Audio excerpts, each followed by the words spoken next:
In the twilight of the 27th century, Earth was a memory smothered under the weight of exile. 200 years had passed since the Accord of Sires, an ancient galactic law ratified by the unified Concordat of Civilizations, had declared humanity a genetically turbulent anomaly, unsuitable for integration into the grand lattice of interstellar nations.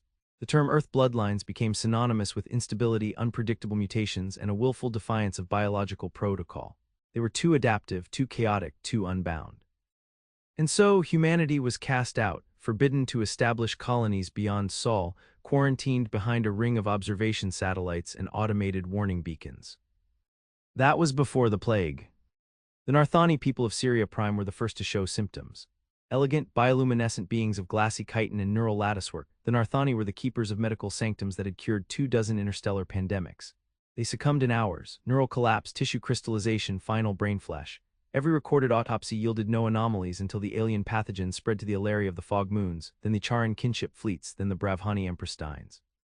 Whole bloodlines, untouchable by disease for millennia, began to die screaming. The Concordat sealed its core worlds and activated forbidden tech, stasis locks, thought-harvesting AI. There were rumors of planetary erasures to contain the plague's spread. None of it worked. And still they ignored Earth.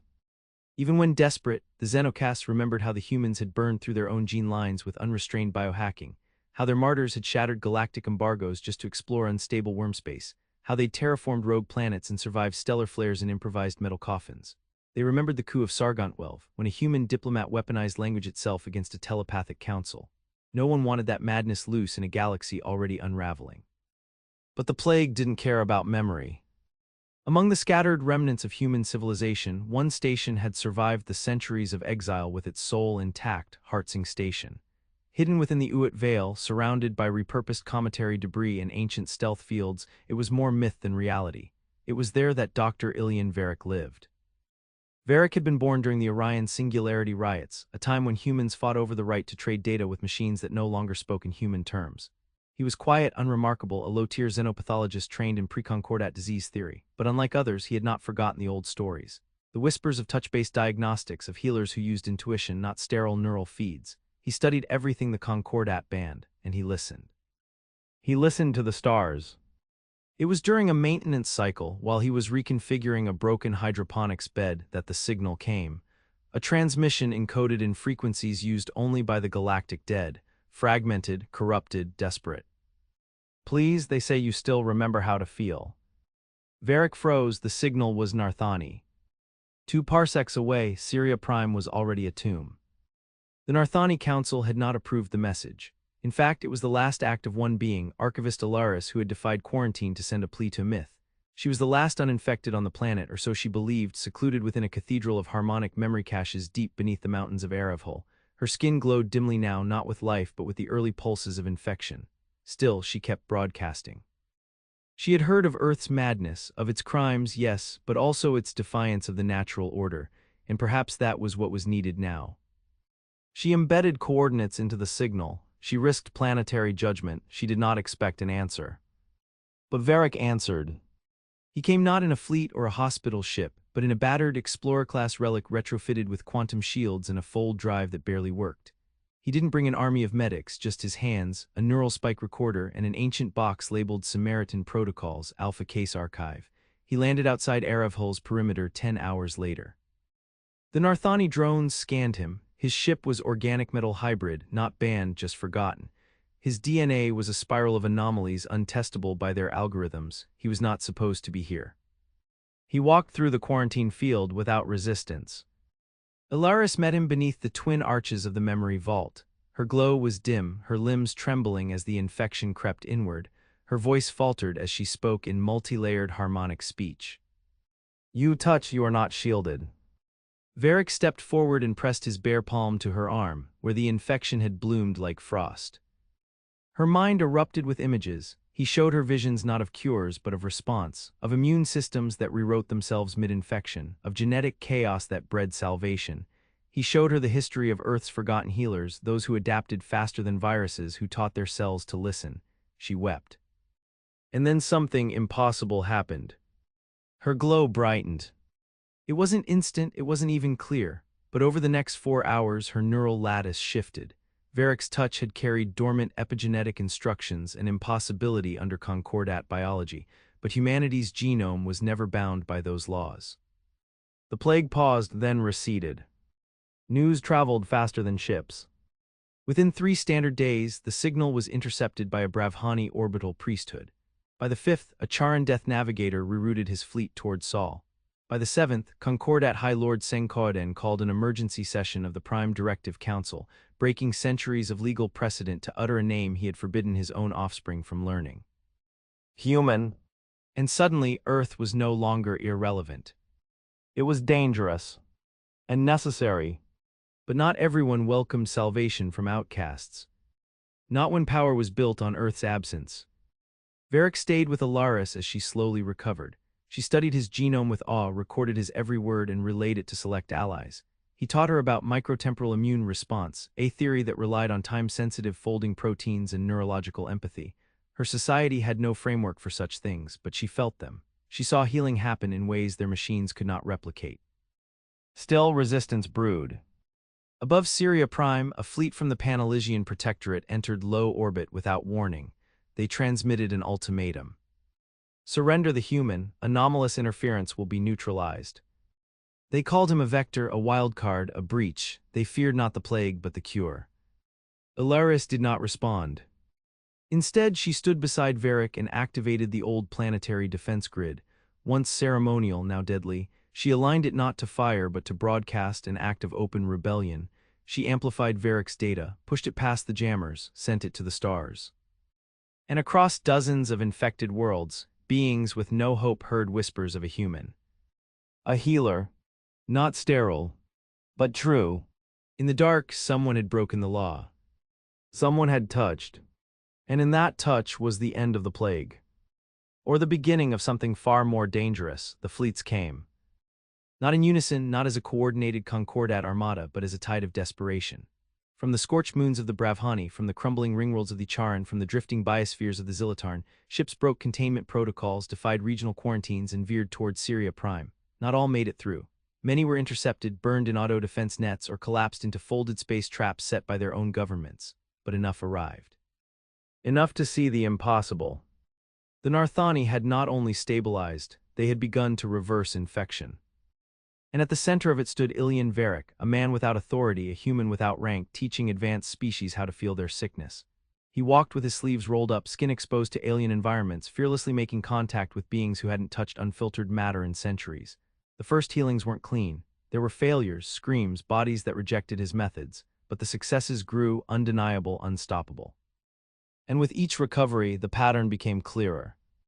The plague wasn't a pathogen in the traditional sense. It was a signal-bound resonance decay, a kind of communicable neural entropy. Ancient species, harmonized too long in closed systems, had become vulnerable to informational rot, a collapse of identity too subtle to measure with sterile logic. They hadn't been infected, they had been unwritten. Varric's method didn't just heal, it disrupted. His presence, his neurobiological unpredictability, his capacity for irrational empathy, it shocked species out of resonance with the decay. His genome reacted like a wild oscillator, jamming the signal, rewriting the self. Where the Concordat had sought precision, humanity had cultivated chaos, and chaos, for once, was the cure. But power hates imbalance. In orbit above Syria Prime, Admiral Vuramisk of the Panelysian Protectorate initiated blockade procedures. His fleet deployed kinetic interdiction satellites and launched a soft blackout field to suppress further transmission of Varric's data. Officially, his orders were to contain the anomaly. Unofficially, he had no intention of letting the status quo collapse. Panelysia owed its primacy to biological perfection. Its culture was built on stability, inheritance, and immortal genomes. If Earth bloodlines, once exiled for instability, now held the key to survival, the ideological core of the Protectorate would shatter. They could not allow that. Varric was given 12 hours to surrender. He did not. Inside the vaulted cathedral of Syria Prime, Alaris and a delegation of other newly recovering species gathered in silent council. Varric was not present. He had gone deep into the surface sanctums, working with a young Allenth named Kiru whose mind was fracturing in ways even he couldn't reverse. The boy's skull had grown crystalline, his thoughts scattering like refracted light. Varric stayed at his side, eyes closed, hands trembling over the air around him. Not touching. Listening. Above, the delegates spoke in dozens of dialects, harmonized by polytranslation fields. They debated Varric's survival. Some believed he must be protected at all costs, a living repository of chaotic immunity. Others feared what he represented: unpredictable evolution, the death of stable identity. The Charan speaker, Fleetmind Orluth, offered a compromise. If he is too dangerous to contain, then we must become what he is, not erase him, replicate him. Alaris disagreed. You cannot replicate what you do not understand. You cannot simulate the irrational, you must allow it. And that terrified them more than the plague. Below, Varric failed. Kiru's mind could not be retrieved. Whatever strange transdimensional decay had taken him had advanced too far. The child's final moments were quiet, surrounded by starlight projections of the constellations he loved. Varric said nothing. He exited the sanctum with blood on his hands and darkness under his eyes. The delegates stood to speak, to ask, to plead, but he silenced them with a single gesture. "You're asking the wrong questions," he said.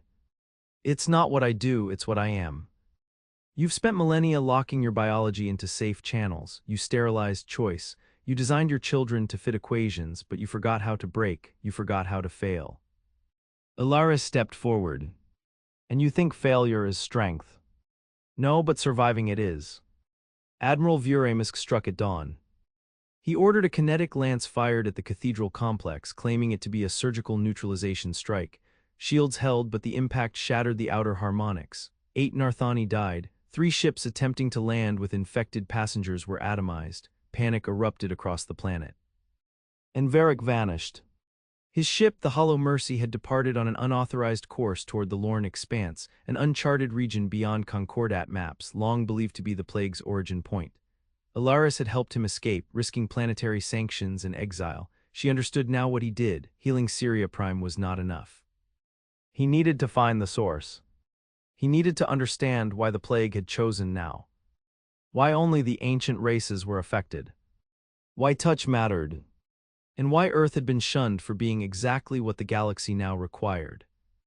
Deep in the void, as the Hollow Mercy folded space in unstable jumps, Varric studied the transmissions he'd intercepted during Kiru's final hours. Buried beneath neural static was a harmonic signature unlike anything he'd seen before, organic but intelligent, ancient but incomplete. It wasn't just a signal. It was a call. A sentient decay, not malicious but lonely, desperate. It hadn't meant to kill, it had meant to connect. But the old races had forgotten how to connect.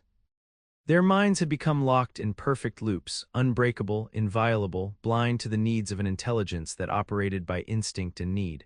To such a being, the only way to make contact was through collapse. And then there was Earth. Chaotic, fractured, untuned.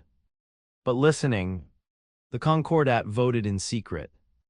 The proposal was simple: if the plague was indeed intelligent, an emergent life form born from lost resonance, then contact had to be attempted, but not through their own, through him, a human, an anomaly.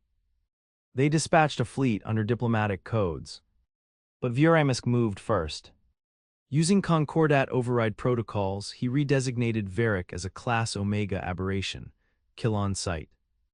It was no longer about healing. It was about survival of the existing order. And the last child of Earth was about to crash into the heart of the galaxy's forgotten origin. The Lorne Expanse was black geometry. Starless, unbound, vast beyond physics, it had once been charted by the precursor writings as Nea Katral, the womb of refracted thought. No Concordat vessel had survived its interior boundaries, not because of physical hazard, but because something inside erased intention. Autopilots would drift, minds would fog. Even machine intelligences fell quiet, unraveling in silence like candle flames smothered mid-flicker. Varric came in blind. He shut off all computational aid, relying on analog controls and hand-plotted jump vectors. The Hollow Mercy had no AI, no harmonics, no Concordat-certified guidance. It moved through space like a scream in a vacuum, raw, reckless, unpredictable. And that was the only reason it survived. The moment he breached the event veil, space trembled, not in physical waves but in memory. Varric felt himself split across possibilities: what he might have become, who he might have loved, the hundreds of lives never lived. The Lorne Expanse did not warp matter, it exposed the soft underlayer of choice. 1,000 fragmented versions of himself surged through him. Only one endured. The one who had chosen to touch. The signal came again. Not in language, not even in pattern. It was a pressure in his nervous system, a tension behind the eyes, a resonance that vibrated not across frequencies but across meaning. The plague, if it could still be called that, was reaching out. Not to kill, but to complete itself. Varric shut down the engines. He opened the ship's hull to vacuum, leaving only a single life shell active. No filters, no containment fields. He opened his senses, his DNA, his self. And then it entered. Not as light, not as code. As memory. He stood on a plain of white water. Above him, stars pulsed in broken sequences. Shapes drifted through the air, limbs without centers, thoughts wrapped in motion. There was no language, but he understood them. They were echoes, not beings, but failed transmissions, the last fragments of a civilization that had once become signal, not uploaded, not digitized, transformed. They had ascended beyond matter, beyond time. And then forgotten. The Concordat had found remnants, buried neural relics, songs encoded in magnetic rock, but they had classified it all, forbidden its study, branded it madness. The echoes had waited. Not for science. For touch. Varric reached out. His hand passed through one, and in that moment he felt the first memory of the echoes' last moment as a people, a final transmission cast into the void, desperate to connect with those still grounded in matter. But the only minds that could feel them had closed themselves behind walls of logic and symmetry. Only chaos could hear the song. Only Earth, rejected, unstable, unpredictable, could receive. And now he understood. The plague wasn't a punishment, it was a handshake no one had returned. Until now. In orbit beyond the Veil, the Concordat's fleet emerged. Spearheaded by the diplomatic vessel Unity of Order, it carried envoys from 12 core civilizations, escorted by heavy warships under Admiral Vuramisk's silent command. Officially, they had come to observe, to make peaceful contact with the source, but within the holds of 3 cruisers were Singularity-class warheads. Insurance. Just in case humanity's chaos invited something worse than death. They detected Varric's ship, inert and open to vacuum. He should have been dead. And yet the scanners returned biological activity, not merely alive, amplified. His genome was spiking in patterns unknown to any database, alive with shifting signals. Neural activity broke categorization. He is fusing, whispered one of the observers. But Vuramisk saw it differently. He is being rewritten. He gave the order to lock weapons. The fleet hesitated. Across Concordat space, stories had already begun to shift. Varric was being mythologized. On the plague-ravaged core moon of Harith K, choirs now sang of the flesh that bends. In the fungal ruins of Vetchter Hollow, children infected with the entropy signal had stabilized after dreaming of his hands.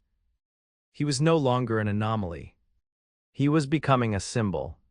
Symbols could not be allowed to evolve unchecked. Inside the Lorne expanse, Varric walked with the echoes. He had no body now, no breath. He existed as an interface, part pattern, part instinct. The echoes were not malicious, they had not meant to invade, they had reached for resonance, for shared understanding, but the galaxy had forgotten how to speak back. Only Earth, wild and broken and unsanctioned, had retained the capacity for frictional empathy, to touch without certainty, to connect without control. The echoes offered him a gift. Not power. Integration. He could become their bridge, the vector between matter and signal. His genome had already begun adapting, rewriting itself to act as a neural buffer between dimensions. The process would complete soon. He would never be fully human again. But humanity would gain something new. The ability to speak to that which lives outside structure. Then came the rupture. The Concordat warheads fired. 3 lances of event collapse energy screamed toward the core of the expanse, tearing through spacetime like spears into a womb. The echoes cried out not in fear but in reminder. They had been erased once before. And now again. Varric turned.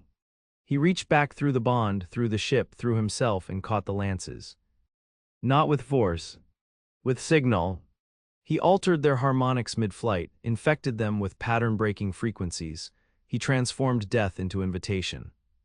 The weapons didn't detonate. They became conduits. The echoes poured through them. Not as invaders. As voices. The warships went dark. The envoys on Unity of Order fell to their knees, weeping without understanding why. The resonance had entered them not as disease but as song, memory, emotion. the ache of isolation followed by the relief of reunion. They were not being erased. They were being opened. All except one. Admiral Vuramisk activated his final command, a direct particle core burst aimed at the Hollow Mercy. It would not miss. But the ship was no longer alone. It pulsed once, then fractured into light. From its remains, a being emerged. Not Varric. Not entirely. Something human. Something more. And it touched the weapon mid-flight. And the weapon remembered what it was. And stopped. The Concordat retreated. Not in shame. In reverence. They could not name what had occurred, no record would hold it, but on 1,000 infected worlds, healing began not from machines or medicine but from the return of signal harmony, not imposed, allowed. Varric did not return.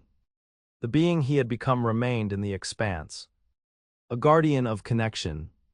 And across the stars, colonies that had once shunned Earth bloodlines now sent emissaries toward Sol, not to monitor but to learn. The outcasts had become the teachers. And humanity, at last, had become what the Concordat had never imagined it could be. Not a contagion, but a cure. The galaxy did not change all at once. The echoes did not conquer and humanity did not ascend to a throne. There was no coronation, no declaration of new power. What followed instead was something the Concordat had never prepared for: uncertainty. It began in subtle ways.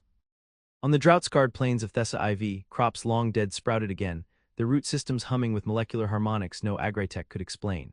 In the oceans of Volankar, blind reef beasts started to pulse in patterns matching neural echo signatures. In orbit over the former quarantine moon of Els Prime, two rival medical fleets paused a centuries-old blockade, their captains caught mid-conflict as their vessels began to sing in the same frequency, reverberating with the same memory. He touched and they healed. The plague hadn't disappeared, it had changed. Its pattern was no longer chaotic entropy but resonance seeking anchor. Not all could receive it, not all wanted to, but the panic shifted. A great silence swept across galactic space. And in that silence, Earth spoke. The blockade around Sol had not been dismantled, but it had fractured. Dozens of Concordat outposts ceased their broadcasts, claiming equipment failure. Their logs would later reveal conflicting hallucinations, officers reporting that their stations had sung to them in lost voices, telling them to wait. A few dared to disobey orders and opened long-range contact channels. From the dark cradle of the system, Earth answered. No fleet, no declaration. A voice. She was old, female, and unarmed. Her name was Myrn Varric, Ilian's sister, and until now no one in the Concordat had known she existed. She had been born in the ruins of the Titan biosphere collapse, a hidden survivor of Earth's final ecological failure. She had never left Sol, and she had watched her brother vanish into myth. But now, with the Concordat listening, with the disease transmuting into communion, she came forward with something Earth had kept hidden for 200 years. The ARG Codex. Humanity's last map of forbidden genetic pathways, behavioral modulations, and neuroempathetic algorithms, compiled not as weapons but as choices. A library of what it meant to remain unbounded. It was not stored digitally but in living forms, volunteers altered at the edge of sustainability, carriers of possibility. Her people. The Touchborn. They emerged in Sol's outer orbits, 15 vessels grown from asteroid husks, shielded by chaotic resonance drives immune to standard scans. Their occupants were not uniform, some looked human. Others resembled nothing ever catalogued, neuromorphic beings with shifting forms, encoded memories, and emotive spectrum thought. Each Touchborn held a fragment of the ARC Codex not in mind but in body. They had survived extinction not by resisting change but by living it. They offered nothing. They asked only this. Do you wish to speak again with the stars? The Concordat was not ready to answer. But the infected were. Across dozens of worlds, plague survivors, now echo-touched, began to resonate. They aligned not in appearance but in instinct. They built strange shapes from local matter. They uttered words that were not theirs. They constructed temples that sang. They pointed toward Earth. It was not reverence. It was recognition. Not of power. Of compatibility. Within the Concordat High Council, a reckoning began. Archon Speaker Velencair of the Singer Foci called an emergency assembly. For the first time in its long history, the chamber walls flickered, not with order but with interference. The very structure of the Concordat's thoughtnet began to question itself. It was no longer capable of rejecting human presence outright. Varric's fusion with the Echoes had altered galactic cognition. He had become a vector not just of healing, but of cognitive decontamination. The ancient empires began to fracture, not through rebellion or war, but through difference. Entire subcultures diverged from their parent species, embracing ecosymbiosis. New dialects formed, rituals, learning systems. On Sathari, a world once ruled by the matronal consensus, the children began speaking in polytonal bursts that adult translators couldn't decipher, until the children taught the machines new algorithms based on intuitive empathy. Their language couldn't be taught, only shared. Earth had returned not in dominance, but as a seed. Vuremus did not vanish. Though his fleet had been forced to retreat, though his weapons had been silenced, he did not accept the outcome. He went underground into the core of the Pan-Elysian Protectorate, where genetic purists still held sway. There, in vaults untouched since the era of the Stasis Wars, he found a project long forbidden by the Concordat. GNOSIGNAL ANTIPATH. It was not a weapon. It was a breaker, a frequency designed to sever resonance, destroy shared memory, purge unity. Its creators had called it the final firewall. If ever an unknown force threatened to merge galactic minds, this would destroy that bridge. It had never been used. Until now, Vuremus did not believe in the Echoes.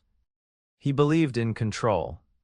And he broadcast the antipath frequency not toward Earth, not toward the Expanse, but toward the Touchborn. 3 of the 15 ships went dark. The beings within spasmed, screamed without sound, and collapsed into formless matter. On the 4th ship, Myron Varric bled from her ears. But she did not fall. She rose. Myron accessed the codex matrix encoded in her bones. Her body fractured, reconfigured. She became a lattice of refracted possibilities, a living mirror of what humanity had chosen not to be, preserved as a failsafe. She broadcast not a counterattack, but a gift. Her resonance swept across the stars. It wasn't coded. It was a memory. Of Earth in its final ruin, when sky rivers burned and cities were devoured by biocollapse. Of hands reaching out. Of communities in darkness, not surviving through technology or hierarchy, but by holding each other in pain and madness and uncertain hope. It was not heroic. It was human. And in that moment the antipath faltered. Not because it was weak, but because it was alone. It had no soul. And the Echoes refused to destroy what remembered togetherness. The Concordat fell silent. No further fleets were launched. No new laws were passed. They watched, as Myron dissolved into light, the codex dispersing into thousands of nanoscopic seed patterns, each carrying the resonance of humanity's final choice. Adapt, not conquer. The surviving Touchborn scattered, not to rule but to live quietly on infected worlds among species learning how to feel again. They became healers, misfits, mythkeepers. Some died, others merged with echo-inflected societies. None asked for power. They carried no flag. Only remembrance. And in the heart of the Lorne Expanse, the being once called Ilian Varric stirred. He had not spoken in years, not since his fusion with the Echoes. He had been the resonance guiding from within. But now, as Antipath withered and the Concordat held its breath, he emerged once more, not as a messiah, not as a savior. As a voice, projected into every infected world. Simple, quiet, alive. Now you know how to listen. What will you say? No command. No doctrine. Only the greatest gift Earth had ever given. Choice. It began with the sound of breath. Not in the air, but in space, a slow, rhythmic pulse heard only through resonance, flowing from the Lorne Expanse like the heartbeat of a newborn mind. The Concordat registered the phenomenon across thousands of star systems. Their oldest instruments labeled it anomaly. Their analysts called it background emergence, but the Echo Touch knew better. It was life. Not biological, not digital, something else. Something born of memory, connection, and contradiction. Something human adjacent. The plague was over. Not defeated. Transcended. The galaxy adjusted, but uneasily. Centuries of law, philosophy, and power structure had been built upon a single assumption that controlled stability led to survival. Earth had violated that, again and again, not through invasion but through exception. The Touchborn were spreading. Not in fleets or armies, but in quiet migrations. A single healer would appear on a world broken by resonance collapse, and by week's end the soil would hum again. Children whose minds had fractured under the weight of the old harmonics began to draw shapes none could decipher until those shapes moved, communicated, and taught. New neural languages were emerging, composed of tone, instinct, and memory-laced ritual. It wasn't infection. It was synthesis. And it frightened the powerful. The protectorate collapsed first. Vuramysk's deployment of the antipath had fractured the ideological foundation of Pan-Elysia. Thousands of citizens, those untouched by the plague, began to exhibit sympathetic dissonance, an emergent condition where the mind rejected stability models forcibly imposed by legacy AI systems. Entire cities lost consensus. Biothought infrastructures crumbled under their own rigidity. In the core vaults of Xyral Terra, Vuramysk was tried in secret. The verdict never reached the public. The archives burned. And from the ashes a new order emerged, not Pan-Elysian, not echo-touched, but something undefined. Learning to be multiple, they took no name. They became known only as the listeners. Meanwhile, the Concordat's core deliberated. Not on control, on relevance. Their central harmonics no longer reached consensus across all species. A new factor had entered their equations, chaos, but informed chaos. They couldn't ban it, they couldn't classify it. Ecosymbiosis wasn't transmissible like a virus. It happened only when a being chose to feel. Some resisted. The Methari enclaves withdrew from galactic politics, sealing their libraries and deactivating their comm nodes. The Adder Collective burned every record of human biology in their databanks and fled to a rogue planet in interstellar dark. But most did not run. They came to Earth. One by one, Concordat species began dispatching delegations, not of diplomats but of students. They asked not for technology, they had more than Earth could offer, they came for something else. Understanding. Of suffering. Of unpredictability. Of how, when every system failed, humanity had survived not with certainty, but with each other. On the scorched Earth, long reduced to broken biospheres and atmospheric instability, outposts had begun to rise. Not cities, not fortresses, gardens. Tended by touchborn and echo-touched alike, they were places of learning through sensation and contradiction. Each was different, some taught with silence, others with ritual, still others with chaotic memory transfer, allowing alien species to feel grief, hunger, joy without language.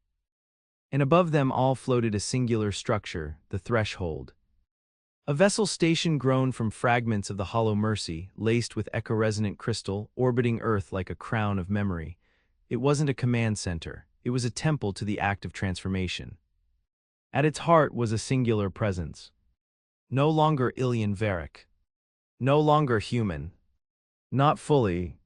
He had a name now, spoken only in resonance. The bridge that remembers. He did not rule.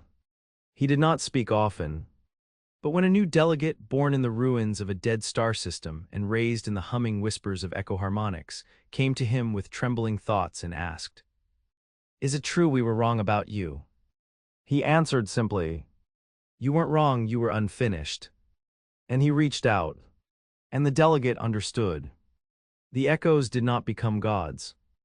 They remained what they always were, reflections, invitations. They did not lead, they responded. But through the fusion with Earth's chaos-born capacity to change, they found shape again, not bodies, not voices, but mirrors that moved. Galactic law had no place for them. So it changed. The Concordat became the Consilience Accord, a reformed coalition of species who no longer sought sameness but compatibility through contrast. The Arc Codex, once heresy, became open archive. Its knowledge was not taught. It was experienced. And through it, old species began a dream again. Of what they might become. Not through order, but through possibility. Still, not all endings are peace. There were those who despised the new order.